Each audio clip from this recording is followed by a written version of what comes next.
"You can stay in the spare room," my daughter said, but gave the luxury room to her in-laws instead. My next move left them speechless. The day my daughter Eliza called me crying was the day everything changed. I remember it clearly, a Tuesday afternoon in March, rain pattering against my kitchen window as I prepared dinner for one. When my phone rang and her name flashed across the screen, my heart leaped with that familiar maternal instinct. Something was wrong. "Mom?" Her voice cracked, that single word carrying the weight of defeat. "What is it, sweetheart?" I clutched the phone tighter, already reaching for my car keys. "We lost another bidding war," she sniffled, her disappointment palpable through the phone. "That's the fourth house this month. We'll never find a place at this rate." I knew how much finding their first home meant to Eliza and her husband Derek. They'd been married for 2 years, living in a cramped apartment that cost more in rent than a mortgage would. The housing market had become a battlefield, and they were losing every skirmish. "Maybe it's time to consider something else," I suggested gently. "Maybe look in a different neighborhood." "We've looked everywhere affordable, Mom. The problem is the down payment. We just can't compete with cash offers." I gazed around my modest home, the one I'd managed to buy after my divorce from Eliza's father 15 years ago. I'd worked 2 jobs to afford it, nights as a hospital administrator and weekends at a local bookstore. I'd scrimped and saved, lived on ramen noodles and boxed wine, but I'd done it all on my own. My retirement fund was healthy. Not extravagant, but comfortable. I'd been planning a small renovation to my bathroom, maybe finally taking that trip to Portugal I'd been dreaming about. But hearing my daughter's broken voice, those plans suddenly seemed trivial. "What if?" I hesitated, questioning my impulse, then plunged forward. "What if I helped with the down payment?" The silence on the other end lasted just a beat too long. "Mom, that's crazy. We're talking about a lot of money." "How much?" I asked. She named a figure that made my stomach clench. It was nearly half of my savings. But then I thought about what my own mother had once told me. We sacrifice for our children so they can reach higher than we did. 2 days later, I was sitting across from Eliza and Derek in their apartment. A check for $87,000 in an envelope between us on the coffee table. "I can't believe you're doing this," Eliza kept repeating, her eyes wide and teary. Derek sat beside her, uncharacteristically quiet, his expression unreadable.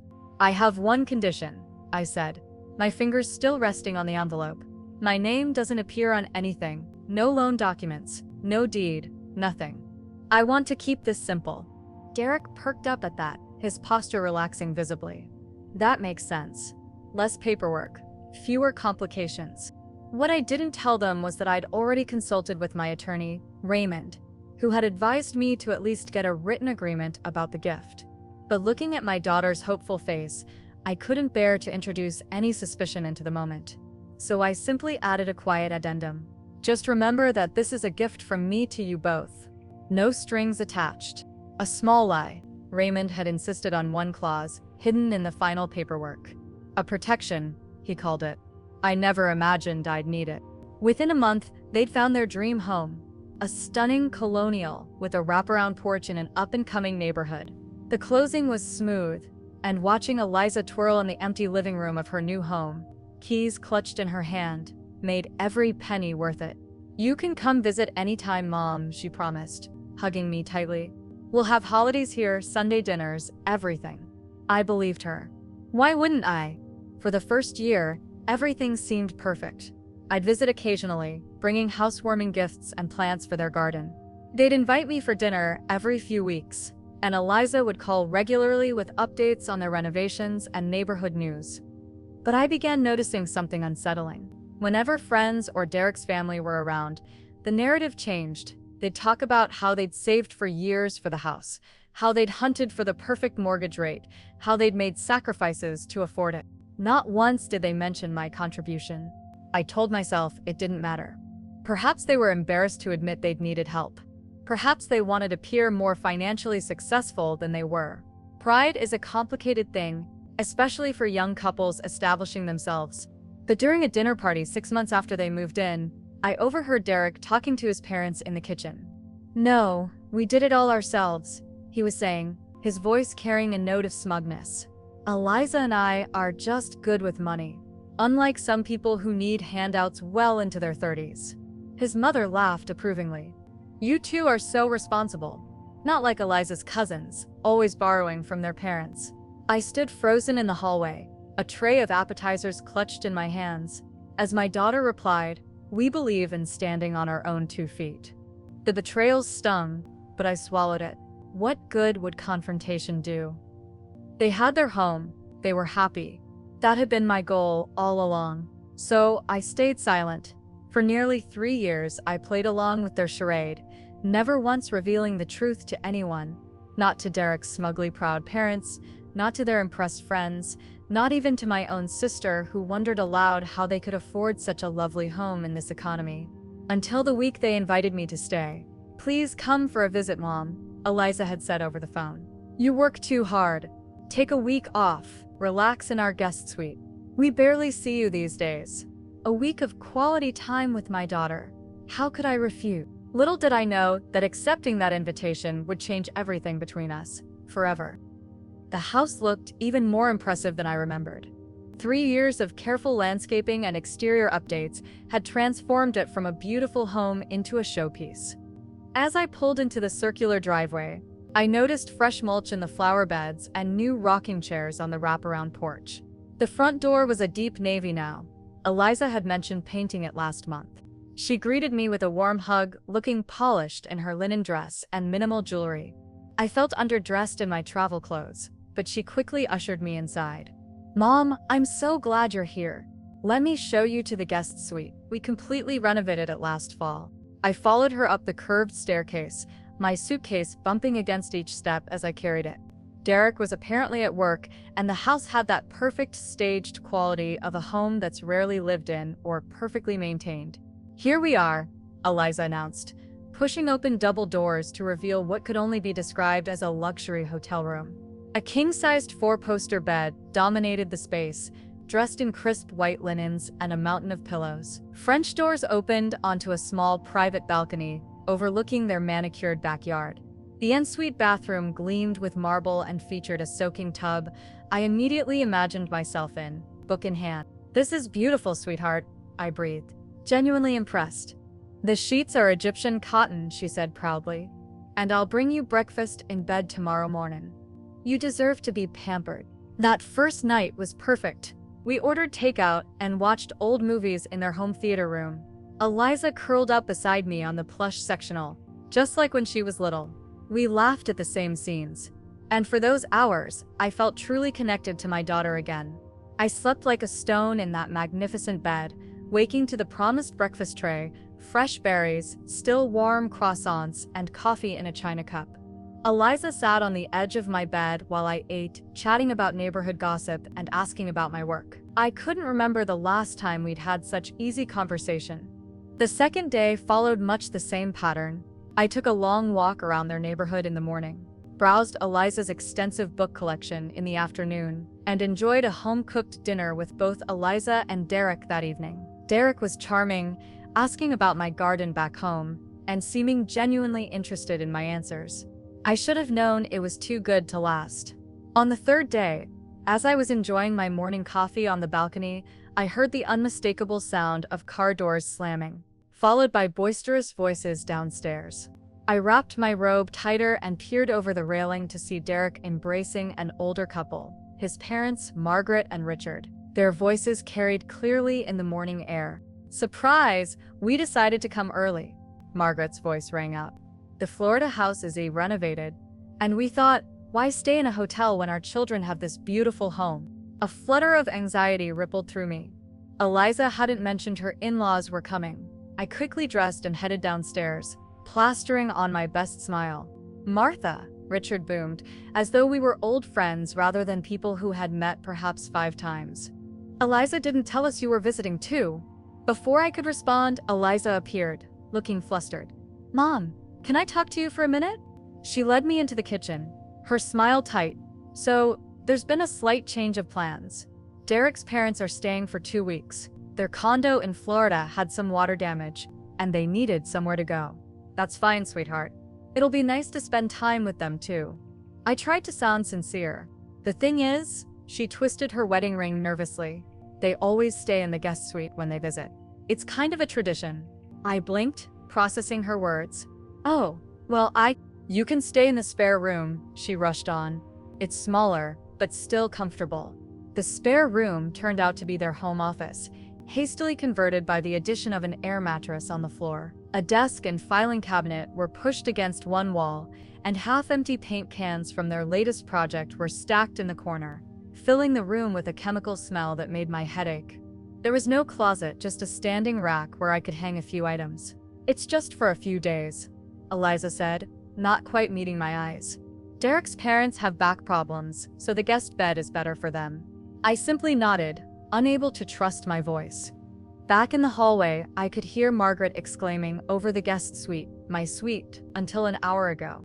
Oh, Eliza, you've outdone yourself. Those new pillows are divine. And you remembered we like the lavender linen spray. That night, I lay awake on the slowly deflating air mattress, listening to the house settle. The faint sound of laughter drifted from downstairs, where my daughter and her husband were entertaining his parents with wine and dessert. I hadn't been invited. The pattern continued. Each morning, I'd wake to the sounds of Derek delivering breakfast trays to his parents. My own breakfast was a hastily offered piece of toast or a granola bar as Eliza rushed around preparing for work. Help yourself to anything in the fridge, Mom, she'd say, already halfway out the door. Richard and Margaret spread out through the house as though they owned it, leaving their magazines on every surface, changing the thermostat to suit their preferences, and monopolizing the TV with their preferred shows. I became increasingly invisible, retreating to my paint-scented room or taking long walks just to escape the house. One evening, I returned from a walk to find Eliza setting the dining table with their fine china and crystal glasses. We're having a small dinner party, she explained, not looking up from her task. Just a few of Derek's colleagues and his parents. Should I change? I asked, glancing down at my casual clothes. She hesitated. Actually, Mom, this is more of a work thing. Very boring shop talk. Would you mind eating in the kitchen tonight? I've set a place for you there. I stood frozen, the realization washing over me like ice water. I wasn't just staying in the spare room, I had become the spare person. An inconvenience. A ghost in the house I'd helped build. 4 days into my visit, I'd developed a routine of strategic avoidance. I'd wake early, before the rest of the household, to enjoy a quiet cup of coffee on the back patio. I'd take long walks around the neighborhood, visit the local library, or sit in the small park 2 blocks away, reading books on my tablet. Anything to minimize my time in a house where I felt increasingly unwelcome. When I did return, I'd slip in through the side door, padding quietly up to my makeshift bedroom, careful not to disturb the lively conversations happening in the living room or kitchen. Conversations I was never invited to join. That Friday evening, I returned from my daily escape to find the house buzzing with activity. Delicious aromas wafted from the kitchen, and I could hear multiple voices chatting animatedly in the dining room. Eliza spotted me as I tried to sneak up the stairs. Mom, there you are. She looked flushed, either from cooking or stress. I couldn't tell which. We're having a dinner party tonight. Derek's boss and a few colleagues are coming.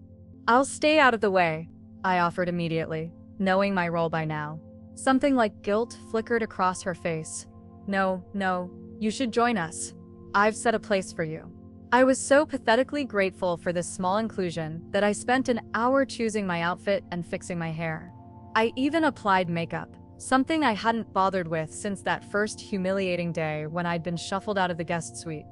By 7 o'clock, the dining room was filled with well-dressed professionals holding wine glasses and laughing at inside jokes.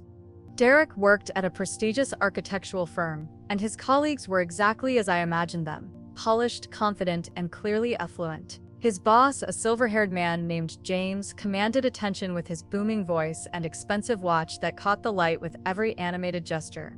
I stood awkwardly near the entrance until Eliza noticed me and guided me to my seat, at the far end of the table, next to an empty chair that I soon learned belonged to James's assistant, who had canceled at the last minute.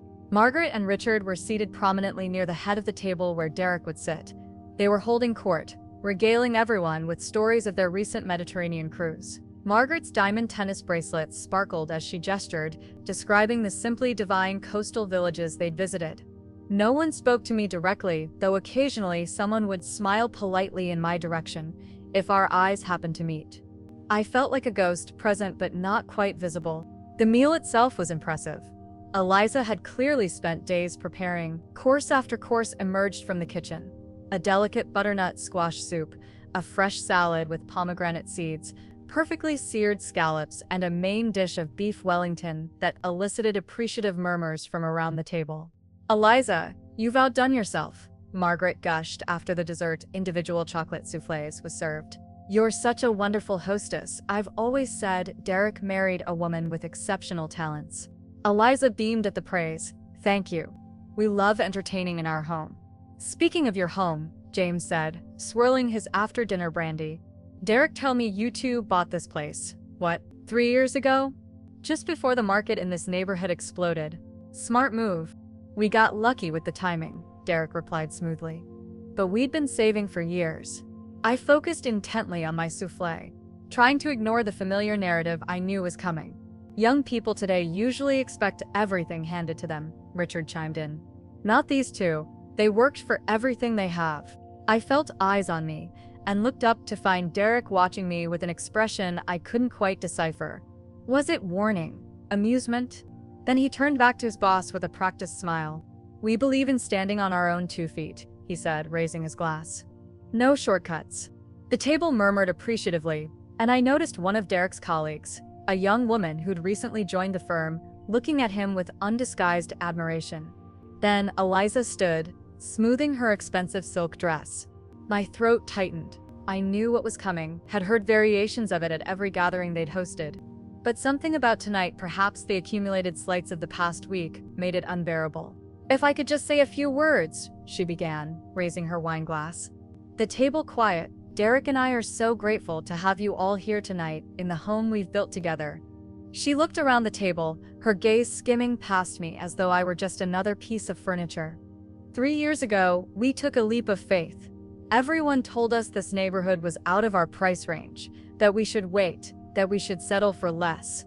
She smiled at Derek, but we were determined. We cut expenses, worked overtime, built our life from scratch with no handouts. The table erupted in approving murmurs and light applause. Margaret dabbed at her eyes theatrically. "And now," Eliza continued, "we're proud to host the people we care about most in a home that represents everything we've achieved through our own hard work and determination." More applause. James raised his glass toward Derek. "To smart investments and self-made success." As glasses clinked around the table, Derek caught my eye, and I couldn't believe it.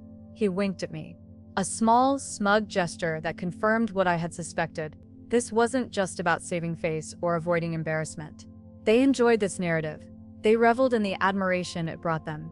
And my silence was not just expected, but weaponized as part of their performance. I sat frozen, the chocolate soufflé turning to ash in my mouth. The rest of the evening passed in a blur of forced smiles and minimal participation. I excused myself as soon as it was socially acceptable, retreating to my paint-scented room, where I lay awake staring at the ceiling. This wasn't just ingratitude, it wasn't just rudeness, it was a deliberate erasure of my contribution, my sacrifice, my love. And for the first time since I'd written that check 3 years ago, I found myself wondering if there was a way to make them acknowledge what they'd done, not just to restore my dignity, but to face the truth of their own character. Sleep didn't come that night. Instead, something else entirely took shape in the darkness. A plan. Morning arrived with a clarity I hadn't felt in years. I packed my suitcase quietly, not bothering to make the air mattress or straighten the makeshift room. Let them see the indignity of where I'd been staying. I slipped out before anyone else was awake, leaving only a brief note on the kitchen counter. "Had to too early. Thanks for your hospitality. Mom." No elaborate explanation, no emotional outburst. They didn't deserve one. The crisp morning air felt like freedom as I drove away from the house I'd helped buy. I didn't head home though. Instead, I pointed my car downtown toward a sleek office building where Raymond Finch had practiced law for over 30 years. Raymond's receptionist seemed surprised when I requested an urgent meeting, but she quickly rearranged his morning schedule when I mentioned the Patterson property. My daughter's house. Martha, Raymond greeted me warmly, rising from behind his desk. It's been what, 3 years? 3 years and 2 months, I confirmed, settling into one of his leather client chairs. The last time I was here, you convinced me to add a clause to Eliza's house deed that I never thought I'd need. His expression grew serious. I remember, the conditional gift provision. He studied my face. I take it something's happened? For the next 20 minutes, I detailed everything. The initial displacement, the spare room, the breakfast trays for the in-laws while I got stale toast, the dinner party where they proudly declared they'd built their life from scratch. Raymond took notes, his frown deepening with each new detail. The clause was very specific, he said when I finished. It stated that the financial gift was confidential upon respectful treatment during any visit to the property. We defined respectful treatment quite explicitly: appropriate accommodations, inclusion in family activities, and acknowledgement of your contribution when relevant. All 3 conditions have been violated, I said quietly. Repeatedly, it seems. He tapped his pen against his legal pad. Do you have any text messages about your stay, photos of the room you were given? I pulled out my phone. I have the text where Eliza told me I'd be staying in the luxury guest suite. I took photos of the air mattress and paint cans in the spare room. I told myself it was to show my sister the lovely accommodations. My laugh was bitter. I even recorded part of the dinner conversation. I wasn't planning to use it for anything. I just wanted proof for myself that I wasn't imagining things. Raymond's eyebrows shot up. You recorded the dinner where they claimed to have no handouts? I nodded. Martha, he said, leaning forward. You have an incredibly strong case. The clause gives you the right to demand repayment of the original gift plus interest, or to convert the gift into a secured loan that could result in foreclosure if not paid. I don't want to take their house, I said quickly. The thought of making my daughter homeless, however justified, made my stomach turn. There are other options, Raymond assured me. We can use the clause as leverage to negotiate acknowledgement and apology. Sometimes, just the legal notice is enough to bring people to their senses. I considered this. How quickly can we move? I can have papers drawn up by this afternoon. We'd file formally on Monday, and they'd be served by Wednesday at the latest. Do it, I said, a strange calm settling over me. All of it. The next few days passed in a blur of legal activity. I ignored the increasingly frantic texts and calls from Eliza, who seemed more concerned about my rudeness in leaving without saying goodbye than about my well-being. Mom, what's going on? The in-laws were asking where you went. It was so embarrassing. Tell them you just left. I didn't respond. Let her wonder. Let her worry.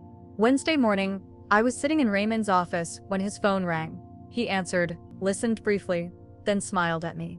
They've been served. Official notice of conditional gift violation, with supporting evidence. I nodded, trying to ignore the knot in my stomach. This wasn't about revenge. It was about truth, about consequences for actions that had hurt me deeply. My phone exploded with notifications. Minutes later, from Eliza. What is this? Call me right now. From Derek. You can't be serious. This is a family matter. Call off your lawyer. From Eliza, again. Mom, please. We need to talk about this. Not through lawyers. I turned my phone off. What happens now? I asked Raymond. Now they have 3 options, he explained. They can agree to our terms, which include a formal acknowledgement of your gift and an apology for the treatment you received. They can offer a counter-proposal, or they can fight it, which would mean a hearing before a judge. And if they fight, based on your documentation and the clarity of the clause, they would almost certainly lose. The judge would likely enforce the full remedy, immediate repayment of $87,000 plus 3 years of interest, or transfer of the deed to a trust in your name. I hadn't expected such a definitive outcome. They couldn't afford to pay it back. They've spent every penny on renovations and furniture. Then they'd face foreclosure, Raymond said simply. Unless they borrow the money or sell quickly. The reality of what I'd set in motion hit me. This wasn't just a legal maneuver to force an apology. This was financial quicksand that could swallow my daughter's life. For a moment, I wavered. Then I remembered Derek's smug wink across the dinner table, the cold nights on the deflating air mattress, the casual erasure of my sacrifice. Set the hearing as soon as possible. I said. If they want to talk, they can do it in court. Friday morning arrived with a tension headache and a sense of surreal calm. I dressed carefully in a conservative navy suit, applied minimal makeup, and drove to the county courthouse with Raymond. Eliza and Derek were already there, huddled with a young attorney who looked harried and underprepared. Derek's parents sat in the galley, their faces thunderous. When Eliza saw me, she started forward, but her lawyer held her back, whispering urgently in her ear. As the bailiff called our case number, I straightened my shoulders and walked forward. Whatever happened next, the truth would finally be spoken. And that, I realized, was what I'd wanted all along. The courtroom was smaller than I'd imagined, with worn wooden benches and fluorescent lighting that cast an unflattering pallor over everyone present. Judge Helen Mercer, a woman in her 60s with steel gray hair and reading glasses perched on the end of her nose, surveyed the room with the weary eyes of someone who had seen every variety of human conflict. Patterson versus Patterson Reynolds, she announced, scanning the documents before her. Regarding a conditional gift clause attached to real property. Raymond and I sat on one side of the aisle, while Eliza, Derek, and their attorney, who had introduced himself as Mr. Browning, sat on the other. Derek's parents occupied the bench directly behind them, like stern sentinels. Your Honor, Raymond began, this is a straightforward case of a conditional gift agreement that has been violated. My client, Martha Patterson, provided $87,000 as a down payment for her daughter and son-in-law's home purchase. This gift came with legally binding conditions that have been repeatedly breached. Mr. Browning jumped to his feet. Your Honor, this is a family dispute that has been grossly escalated. The so-called conditions were never clearly communicated to my clients. Mrs. Patterson is essentially attempting to use financial leverage to control her adult daughter's household. I watched Eliza's face as her lawyer spoke. She stared straight ahead, jaw clenched, refusing to meet my eyes. Judge Mercer held up her hand. I'd like to hear the specifics of the alleged violations before we debate their validity. Raymond presented our evidence methodically. The text messages promising the luxury guest suite, photos of the air mattress in the paint-scented spare room, screenshots of breakfast delivery notifications that went only to the in-laws, and finally, the recording from the dinner party. The courtroom fell silent as Derek's voice played clearly through the speakers. We believe in standing on our own 2 feet, no shortcuts. Then Eliza's voice, proud and clear. We cut expenses, worked overtime, built our life from scratch with no handouts. Derek's parents shifted uncomfortably in their seats. I saw Margaret's hand move to cover her mouth. Additionally, Raymond continued, we have documentation showing Mrs. Patterson was excluded from family activities, served substandard meals compared to other guests, and generally treated as an unwelcome presence in a home she made possible. Mr. Browning attempted damage control. Your Honor, this is being blown out of proportion. So Mrs. Patterson didn't get the guest room she expected. So what?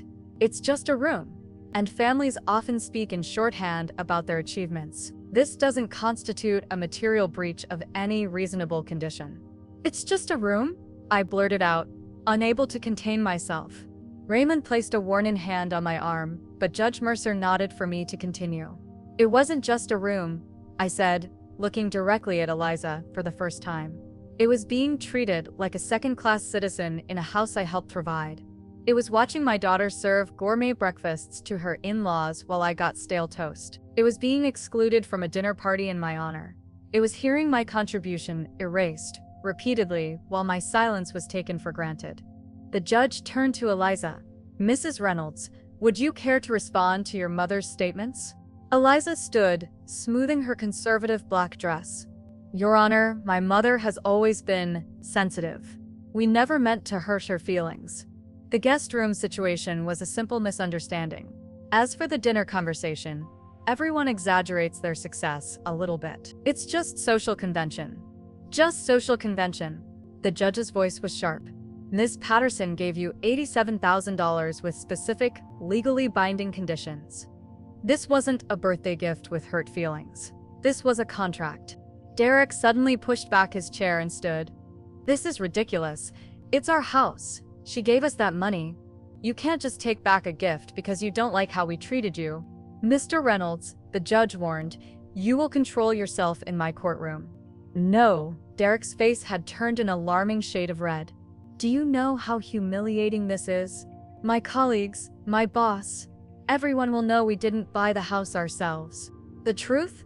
At last, I felt a strange sense of calm wash over me. Judge Mercer leafed through the documents before her. The clause is exceptionally clear. In the event of mistreatment during any visit to the property, Mrs. Patterson can revoke the gift and reclaim the equivalent property value. She looked up. Based on the evidence presented, I find that the conditions have indeed been violated, repeatedly and egregiously. Eliza began to cry, silent tears tracking down her cheeks. Derek slumped back into his chair, defeated. The court upholds the conditional gift clause. Mr. and Mrs. Reynolds have 30 days to either repay the original gift amount of $87,000 plus standard interest for 3 years, or to transfer the deed to a trust in Mrs. Patterson's name. The gavel came down with a finality that echoed through the small courtroom. Your Honor, Raymond interjected, my client would like to add one stipulation. Judge Mercer raised an eyebrow. Yes? Public acknowledgement. Mrs. Patterson wants the truth about her contribution to be revealed to all those who were present at the dinner party where her gift was explicitly denied. The judge considered this. Seems reasonable, given the circumstances. The defendants will send a written statement, approved by this court, to all dinner attendees from the event on record. This statement will acknowledge Mrs. Patterson's financial contribution to their home purchase. Derek's parents sat frozen in shock. Margaret's carefully applied makeup couldn't hide her mortification. Richard stared at the floor, avoiding everyone's gaze. As we stood to leave, Eliza finally looked directly at me, her face a mixture of anger and desperation. Mom, please. We can't afford to pay it back. And we'll lose everything if we lose the house. Our friends, Derek standing at the firm. Everything we've built. Everything you built, I corrected quietly, with my money. For a moment, standing there in that dingy courtroom, I felt no triumph, only a profound sadness. This wasn't how I'd imagined my relationship with my daughter would evolve. But as I watched Derek whisper frantically to his parents, no doubt asking for the money they didn't have, I realized something important. Sometimes love means holding people accountable, not enabling their worst instincts. 30 days, I said, gathering my purse. You have choices to make. I walked out of the courthouse into the bright sunshine, surprisingly lighter than when I'd entered. The truth had finally been spoken aloud, and that was worth more than any house could ever be. 3 weeks after the court hearing, I sat across from Raymond in his office, looking at the documents spread before me. Are you certain about this? He asked, tapping the sales agreement I'd just signed. You're within your rights to take the house. I shook my head. I never wanted their house. I just wanted the truth acknowledged. And it had been. Derek's firm now knew exactly how they had acquired their impressive home. The dinner guests had all received the court-mandated letter explaining my contribution. Margaret and Richard had been forced to confront the fiction their son and daughter-in-law had constructed. But I'd made my decision during a sleepless night shortly after the hearing. I didn't want to be the mother who took her daughters home, however justified. That wasn't the legacy I wanted. Instead, I'd found a real estate investor willing to buy my rights under the conditional gift clause. He'd pay me the full $87,000 plus interest, roughly $105,000, in exchange for those rights. What he chose to do with them would be his business, not mine. If they come up with the money in the next week, he won't be able to enforce anything, Raymond reminded me. I know, and part of me hopes they do. I signed the final document, but I'm done waiting for Eliza to do the right thing. The money was deposited into my account 3 days later. I didn't hear whether Eliza and Derek had managed to repay the investor or if they'd lost the house. I blocked their numbers and instructed Raymond to handle any necessary communications. The severing was painful but necessary, like cutting away dead tissue to allow healthy growth. Instead, I focused on my own fresh start.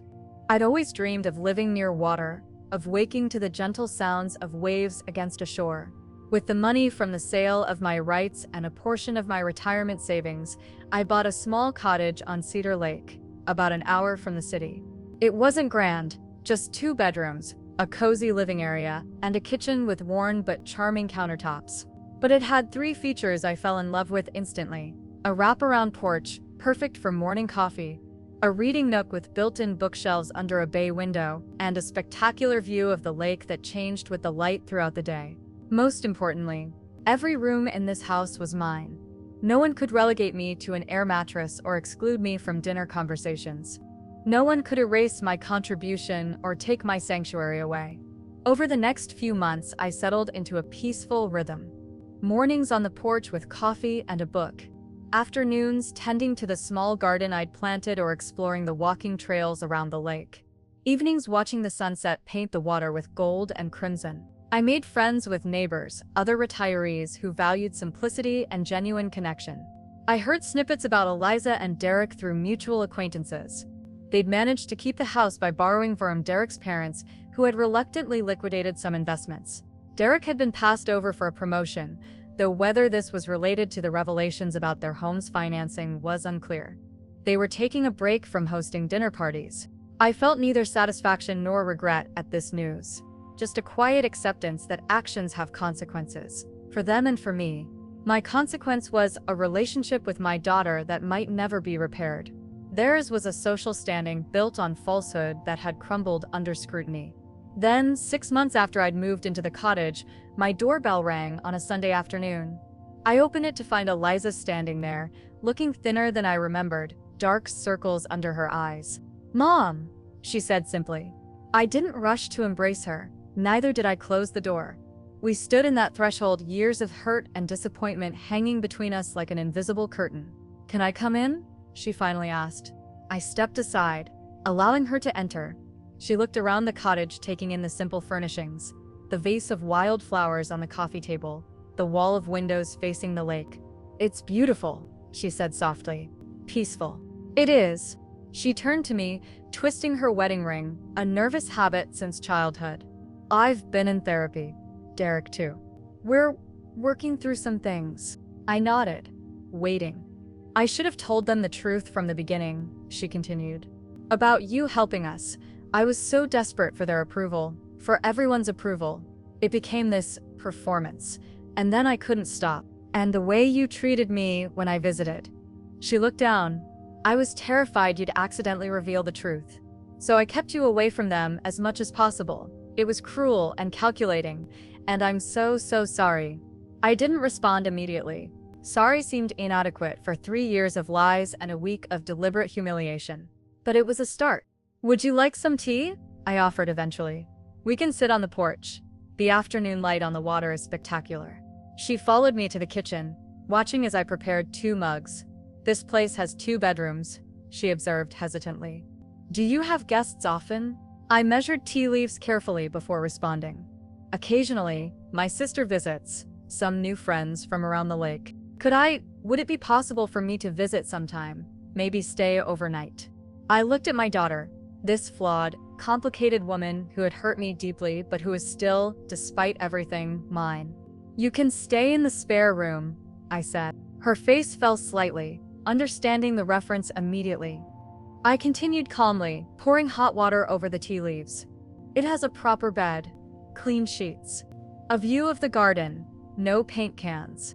Eliza's eyes filled with tears. "I deserve that." "Yes," I agreed, passing her a mug. "You do? But the room is still there, if you want it." We took our tea to the porch and sat in companionable silence, watching the sunlight dapple the lake's surface. I couldn't predict whether this fragile peace would last, whether trust could be rebuilt from such complete breakage, but sitting there in my own home, on my own terms, I realized something profound. I had finally found a room of my own. Not just the physical cottage, but an emotional space where I could set boundaries, demand respect, and still leave the door open to possibility. It wasn't the story I'd imagined for my life, but it was mine. And that made all the difference.